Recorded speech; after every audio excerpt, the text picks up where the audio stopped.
मधुबन के बाबा, मधुबन के बाबा मुरली वाले, आपका क्या कहना, आपका क्या कहना। ओम शांति। आज 29 जुलाई 2025 के साकार मधुर महावाक्य हैं। आज मीठे मीठे बाप दादा बोले, मीठे बच्चे, इस शरीर की वैल्यू तब है जब इसमें आत्मा प्रवेश करे, लेकिन सजावट शरीर की होती है, आत्मा की नहीं। बाबा ने कहा, मीठे बच्चे, इस शरीर की वैल्यू तब है जब इसमें आत्मा प्रवेश करे, लेकिन सजावट शरीर की होती है, आत्मा की नहीं। बाबा ने आज प्रश्न पूछा कि तुम बच्चों का फ़र्ज़ क्या है और तुम्हें कौन सी सेवा करनी है। तो बाबा ने समझाया कि तुम्हारा फ़र्ज़ है अपने हम जिन्स को नर से नारायण, नारी से लक्ष्मी बनने की युक्ति बताना। तुम्हें अब भारत की सच्ची रूहानी सेवा करनी है। तुम्हें ज्ञान का तीसरा नेत्र मिला है, तो तुम्हारी बुद्धि और चलन बड़ी रिफाइन होनी चाहिए, किसी में मोह ज़रा भी ना हो। मुरली का गीत है, नयनहीन को राह दिखाओ प्रभु, पग पग ठोकर खाऊं रे। ओम शांति। डबल शांति। तुम बच्चों को रिस्पॉन्ड करना चाहिए ओम शांति, क्योंकि हमारा स्वधर्म है शांति। तुम अभी शांति के लिए थोड़े कहीं जाएंगे। मनुष्य मन की शांति के लिए साधु संतों के पास भी जाते हैं ना। तो बाबा कहते तुम्हें तो अब जाने की ज़रूरत ही नहीं, क्योंकि हमारा तो स्वधर्म ही शांति है। अब मन बुद्धि तो है आत्मा के ऑर्गन्स। जैसे ये शरीर के ऑर्गन्स हैं, वैसे मन, बुद्धि और चक्षु। अब चक्षु जैसे ये नयन है, वैसे वह नहीं है। जैसे ये आंखें दिखाई देती है ना, तो बाबा कहते हैं ये चक्षु वो वाली आंखें नहीं हैं। कहते हैं ना कि हे प्रभु, नयनहीन को राह बताओ। अब प्रभु व ईश्वर कहने से वह बाप का लव नहीं आता है, थोड़ी दूरी महसूस होती है ना। तो बाबा कहते हैं बाप से तो बच्चों को वर्षा मिलता है। यहाँ तो तुम बाप के सामने बैठे हो, पढ़ते भी हो। तुमको कौन पढ़ाते हैं? तुम ऐसे नहीं कहेंगे कि परमात्मा व प्रभु पढ़ाते हैं, तुम कहेंगे शिव बाबा पढ़ाते हैं। बाबा अक्षर तो बिल्कुल सिंपल है भी बाप दादा। आत्मा को आत्मा ही कहा जाता है, वैसे वह परम आत्मा है। वह कहते हैं मैं परम आत्मा यानी परमात्मा तुम्हारा बाप हूँ। फिर मुझ परम आत्मा का ड्रामा अनुसार नाम रखा हुआ है शिव। ड्रामा में सबका नाम भी चाहिए ना, तो शिव का मंदिर भी है। भक्ति मार्ग वालों ने तो एक के बदले अनेक नाम रख दिए हैं और फिर ढेर के ढेर मंदिर बनाते रहते हैं। चीज़ एक ही है। सोमनाथ का मंदिर कितना बड़ा है, कितना सजाते हैं। महलों आदि की भी कितनी सजावट रखते हैं। तो आत्मा की तो कोई सजावट नहीं है, वैसे ही परमात्मा की भी सजावट नहीं है, वह तो बिंदी है। बाकी जो भी सजावट है वह शरीरों की है। बाप कहते हैं ना हमारी सजावट है ना आत्माओं की सजावट है। आत्मा है ही बिंदी, इतनी छोटी बिंदी तो कुछ पाठ बजा न सके। वह छोटी सी आत्मा शरीर में प्रवेश करती है तो शरीर की कितने प्रकार की सजावट होती है। मनुष्यों के कितने नाम हैं, किंग क्वीन की सजावट कैसे होती है। आत्मा तो सिंपल बिंदी है। और अभी तुम बच्चों ने यह भी समझा है, क्या समझा है, कि आत्मा ही ज्ञान धारण करती है। बाप कहते हैं कि मेरे में भी ज्ञान है ना, तो शरीर में थोड़े ज्ञान होता है। मुझ आत्मा में ज्ञान है और मुझे ये शरीर लेना पड़ता है तुमको सुनाने के लिए। शरीर बिगड़ तो तुम सुन ही ना सको। अब यह गीत बनाया है, कौन सा गीत, कि नयनहीन को राह बताओ। तो बाबा कहते हैं क्या शरीर को राह बतानी है? नहीं, आत्मा को बतानी है। आत्मा ही पुकारती है। शरीर को तो 2 नेत्र हैं, 3 तो हो ना सके। और तीसरे नेत्र का यहाँ तिलक भी तो देते हैं, तो ये सिर्फ बिंदी मुआफिक देते हैं, कोई लकीर निकालते हैं। बिंदी तो है आत्मा। बाकी ज्ञान का तीसरा नेत्र मिलता है। आत्मा को पहले ये ज्ञान का तीसरा नेत्र नहीं था। कोई भी मनुष्य मात्र को ये ज्ञान ही नहीं है, इसलिए ज्ञान नेत्रहीन कहा जाता है। बाकी ये आंखें तो सबको हैं, सारी दुनिया में कोई को ये तीसरा नेत्र नहीं है। तुम हो सर्वोत्तम ब्राह्मण कुल के, तुम जानते हो कि भक्ति मार्ग और ज्ञान मार्ग में कितना फर्क है। तुम रचता और रचना के आदि मध्य अंत को जानकर क्या बनते हो? चक्रवर्ती राजा बनते हो। जैसे ICS वाले भी बहुत ऊंचा पद पाते हैं, परंतु यहाँ कोई पढ़ाई से MP आदि नहीं बनते हैं। यहाँ तो चुनाव होते हैं, वोट्स पर PM MP बनते हैं। अभी तुम आत्माओं को बाप की श्रीमत मिलती है, और कोई भी ऐसे नहीं कहेंगे कि हम आत्मा को मत देते हैं। वह तो सब है देह अभिमानी। बाप ही आकर देही अभिमानी बनना सिखलाते हैं। सब है देह अभिमानी। मनुष्य शरीर का कितना भपका रखते हैं। यहाँ तो बाप आत्माओं को ही देखते हैं। शरीर तो विनाशी, वर्थ नॉट अ पेनी है। जानवरों की तो फिर भी खाल आदि बिकती है, मनुष्य का शरीर तो कोई काम में नहीं आता। और अब बाप आकर वर्थ पाउंड बनाते हैं। और तुम बच्चे जानते हो कि अभी हम सो देवता बन रहे हैं, तो ये नशा चढ़ा रहना चाहिए, परंतु ये नशा भी नंबरवार पुरुषार्थ अनुसार ही रहता है। धन का भी नशा होता है ना। तो अभी तुम बच्चे बहुत धनवान बनते हो, तुम्हारी बहुत कमाई हो रही है, तुम्हारी महिमा भी अनेक प्रकार की है। तुम फूलों का बगीचा बनाते हो। सत्य को कहा जाता है गार्डन ऑफ फ्लावर्स। सबका सैपलिंग, बाबा कहते हैं इसका सैपलिंग कब लगता है ये भी किसी को पता नहीं है।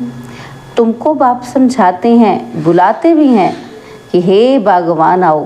बाबा को बुलाते हैं ना, बाबा कहते हैं उनको माली नहीं कहेंगे। माली तुम बच्चे हो जो सेंटर संभालते हो, तो बागवान कौन है? बाबा। और हम सब क्या हैं? माली। तो बाबा कहते हैं माली अनेक प्रकार के होते हैं, बागवान एक ही है। मुगल गार्डन के माली को पगार भी इतना बड़ा मिलता होगा ना, तो बगीचा ऐसा सुंदर बनाते हैं जो सब देखने आते हैं। मुगल लोग बहुत शौकीन होते थे। उनकी स्त्री मरी तो ताजमहल बनाया, उनका नाम चला आता है। कितने अच्छे अच्छे यादगार बनाए हैं। तो बाप समझाते हैं कि मनुष्य की कितनी महिमा होती है। मनुष्य तो मनुष्य ही है। लड़ाई में ढेर के ढेर मनुष्य मरते हैं, फिर क्या करते हैं? क्या करते हैं? घासलेट या पेट्रोल डालकर उनको खलास कर देते हैं। और कोई तो ऐसे ही पड़े रहते हैं, दफन थोड़े ही करते हैं, कुछ भी मान ही नहीं उनका। तो अब तुम बच्चों को कितना नारायणी नशा चाहिए। यह है विश्व के मालिक पने का नशा। सत्यनारायण की कथा है तो ज़रूर नारायण ही बनेंगे। आत्मा को ज्ञान का तीसरा नेत्र मिलता है, देने वाला है बाप। तीजरी की कथा भी है। तो बाबा कहते हैं इन सब का अर्थ बाप बैठ समझाते हैं। कथा सुनाने वाले कुछ भी नहीं जानते, अमर कथा भी सुनाते हैं। अब अमर कथा पर कहाँ कहाँ दूर दूर जाते हैं सुनने के लिए, है ना। तो बाप तो यहाँ पर आकर सुनाते हैं। दुनिया में तो हम दूर दूर जाते हैं सुनने के लिए कि उस प्रोग्राम में जाएं, तो बाबा कहते बाप तो तुमको यहाँ आकर सुनाते हैं, ऊपर तो सुनाते नहीं हैं। वहाँ थोड़ी पार्वती को बैठ के अमर कथा सुनाई। यह कथाएं आदि जो बनाई हैं यह भी ड्रामा में नूंद है, फिर भी होगा। और बाप बैठ तुम बच्चों को भक्ति और ज्ञान का कॉन्ट्रास्ट बताते हैं। अभी तुमको ज्ञान का तीसरा नेत्र मिला है। कहते हैं ना, क्या कहते हैं? हे प्रभु अंधों को राह बताओ। भक्ति मार्ग में पुकारते हैं और बाप आकर तीसरा नेत्र देते हैं, जिसका किसी को पता ही नहीं है सिवाय तुम्हारे। ज्ञान का तीसरा नहीं है तो कोई कहेंगे चूंचा या धुंधकारी बातें करेंगे। अगर ज्ञान नहीं है तो फिर बातें बनाएंगे ना। तो बाबा कहते आंखें भी कोई की कैसी और कोई की कैसी होती हैं। कोई की बहुत शोभाभान आंखें होती हैं, फिर उस पर इनाम भी मिलता है, फिर नाम रखते हैं मिस इंडिया, मिस फलानी। अब तुम बच्चों को बाप अब क्या से क्या बनाते हैं? बाबा कहते वहाँ नेचुरल ब्यूटी रहती है। श्री कृष्ण की इतनी महिमा क्यों है? क्योंकि सबसे जास्ती ब्यूटीफुल बनते हैं, नंबर 1 में कर्मातीत अवस्था को पाते हैं, इसलिए नंबर 1 में गायन है। यह भी बाप बैठ समझाते हैं। बाप बार बार कहते हैं, बच्चे मन मना भव, हे आत्माएं अपने बाप को याद करो। और बच्चों में भी नंबरवार तो है ना, लौकिक बाप को भी समझो।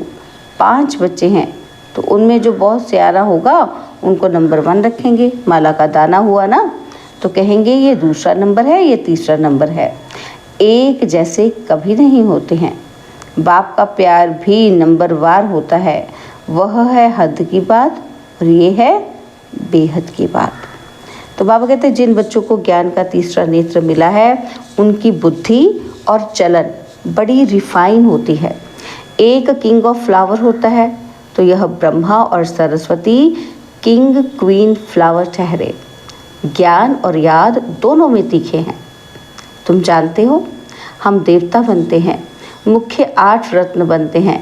पहले पहले है फूल और फिर युगल दाना ब्रह्मा सरस्वती, माला सिमरते हैं ना।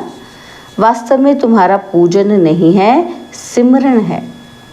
तुम्हारे ऊपर फूल नहीं चढ़ सकते हैं।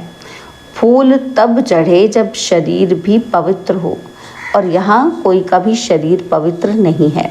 सब विष से पैदा होते हैं, इसलिए विकारी कहा जाता है। इन लक्ष्मी नारायण को कहते ही हैं संपूर्ण निर्विकारी। बच्चे तो पैदा होते होंगे ना, ऐसे तो नहीं कि कोई ट्यूब से बच्चा पैदा हो जाएगा। यह भी सब समझने की बातें हैं। यहाँ तुम बच्चों को 7 रोज़ भट्टी में बिठाया जाता है। भट्टी में ईंटें कोई तो पूरी पक जाती हैं, कोई कच्ची रह जाती हैं। भट्टी का मिसाल देते हैं। अब ईंट की भट्टी का थोड़ी शास्त्रों में वर्णन हो सकता है। फिर उसमें बिल्ली की भी बात है, तो गुलब काबली की कहानी भी बिल्ली का नाम दिखाया है ना। कहानी में भी बताया बिल्ली के बारे में। बाबा कहते दीवे को बुझा देती थी वो बिल्ली, और तुम्हारा भी तो यही हाल होता है ना। क्या हाल होता है कि जो माया बिल्ली है ना वो विघ्न डाल देती है, तुम्हारी अवस्था को ही गिरा देती है। देह अभिमान है पहला नंबर, और फिर और विकार आते हैं। मोह भी बहुत होता है। बच्ची कहे कि मैं भारत को स्वर्ग बनाने की रूहानी सेवा करूंगी, और मोहवश माँ बाप कहते हैं कि हम अलाउ ही नहीं करेंगे। तो ये भी कितना मोह है। तुम्हें मोह की बिल्ली या बिल्ला नहीं बनना है। तुम्हारी एम ऑब्जेक्ट ही यही है। बाप आकर मनुष्य से देवता, नर से नारायण बनाते हैं। तुम्हारा भी फर्ज है अपने हम जिन्स की सेवा करना, भारत की सर्विस करना। तुम जानते हो हम क्या थे और क्या बन गए हैं। अब फिर पुरुषार्थ करो राजाओं का राजा बनने के लिए। तुम जानते हो कि हम अपना राज्य स्थापन करते हैं, कोई तकलीफ की बात नहीं। विनाश के लिए भी ड्रामा में युक्ति रची हुई है। आगे भी मूसलों से लड़ाई लगी थी। अब तुम्हारी पूरी तैयारी, बाबा कहते जब तुम्हारी पूरी तैयारी हो जाएगी, सब फूल बन जाएंगे, तब विनाश होगा। कोई किंग ऑफ फ्लावर है, कोई गुलाब और कोई मोतिया है। हर एक अपने को अच्छी रीति समझ सकते हैं कि हम अक हैं व फूल हैं। बहुत हैं जिनको ज्ञान की कुछ धारणा ही नहीं होती। नंबरवार तो फिर बनेंगे ही ना, तो या तो बिल्कुल हाईएस्ट या तो बिल्कुल लोएस्ट। राजधानी यहाँ ही बनती है। शास्त्रों में तो दिखाया है कि पांडव गल मरे, और फिर क्या हुआ कुछ भी पता ही नहीं। कथाएं तो बहुत बनाई है, ऐसी कोई बात है नहीं। अभी तुम बच्चे कितने स्वच्छ बुद्धि बनते हो। बाबा तुमको बहुत प्रकार से समझाते रहते हैं, कितना सहज है। क्या सहज है? सिर्फ बाप और वर्षे को याद करना है। बाप कहते हैं मैं ही पतित पावन हूँ। तुम्हारी आत्मा और शरीर दोनों पतित हैं, अब पावन बनना है। आत्मा पवित्र बनती है तो शरीर भी पवित्र बनता है। अभी तुमको बहुत मेहनत करनी है। बाबा कहते हैं बच्चे बहुत कमज़ोर हैं, याद भूल जाती है। बाबा खुद अपना अनुभव बताते हैं, कहते हैं कि भोजन पर याद करता हूँ कि शिव बाबा हमको खिलाते हैं, फिर भूल जाते हैं। और फिर स्मृति में आता है। तो बाबा कहते हैं तुम्हारे में भी नंबरवार पुरुषार्थ अनुसार है।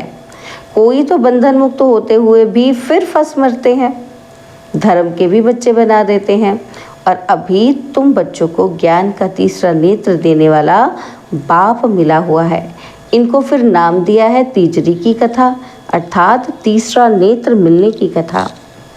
अब तुम नास्तिक से आस्तिक बनते हो। बच्चे जानते हैं बाप बिंदी है, ज्ञान का सागर है। बहुत तो कह देते कि नाम रूप से न्यारा है। अरे ज्ञान का सागर तो ज़रूर ज्ञान सुनाने ही वाला होगा ना। इनका रूप भी लिंग दिखाते हैं और फिर उनको नाम रूप से न्यारा कैसे कहते हैं? दिखाते हैं ना मंदिरों में लिंग के रूप में। तो फिर बाबा कहते हैं नाम रूप से न्यारा कैसे हुआ? सैकड़ों नाम रखे हैं। बच्चों की बुद्धि में ये सारा ज्ञान अच्छी रीति रहना चाहिए। कहते भी है ना कि परमात्मा ज्ञान का सागर है। सारा जंगल कलम बनाओ तो भी अंत नहीं हो सकता।